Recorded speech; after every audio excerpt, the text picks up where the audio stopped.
Question 3. What are the strongest and weakest parts of your work, and what would have improved it? So I would say one of the stronger parts of my work was towards the end of the process, my overall short film. I've been using edits throughout the entire module in terms of like editing my practical work. And I do think that has built up that skill, and now I have a quicker and clearer understanding of how to navigate and edit material and how to edit it to represent what I want to represent. So, for example, because obviously one of the topics I've been exploring here has been consciousness.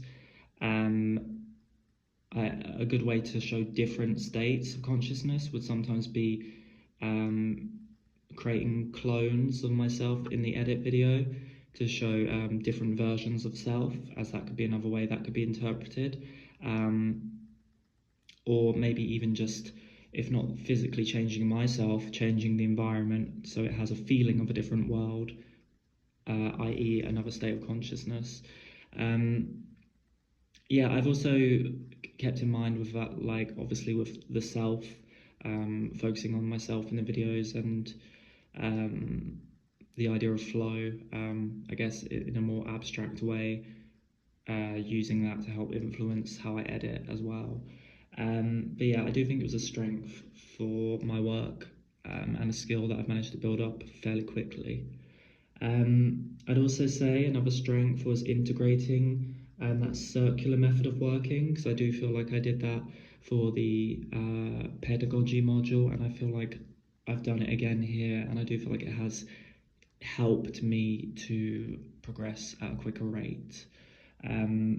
So yeah, just doing a bit of work in the library, then going to move in the studio, and then going back to reread the article and finding something I didn't find before, and then using that to move again, to help influence me moving. I think that process, that circular method of working, is a pretty good example of how I was able to manage it this time, and I think it paid off.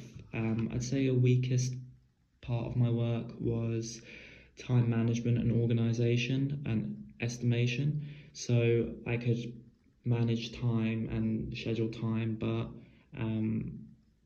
sometimes I would estimate it wrong, and I'd be there like in the studio longer than I thought I would be. Or for example, if I hadn't booked a room for theoretical work, someone could kick me out of a room and I wouldn't be able to focus as well as I had before being asked to leave to go to a different room.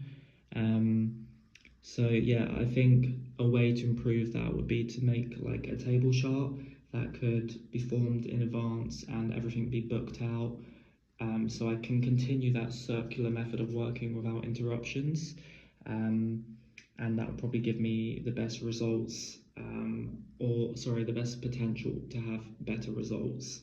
And then it gives me time at the end of the process for tweaks, alterations, and anything that I could improve on. Yeah.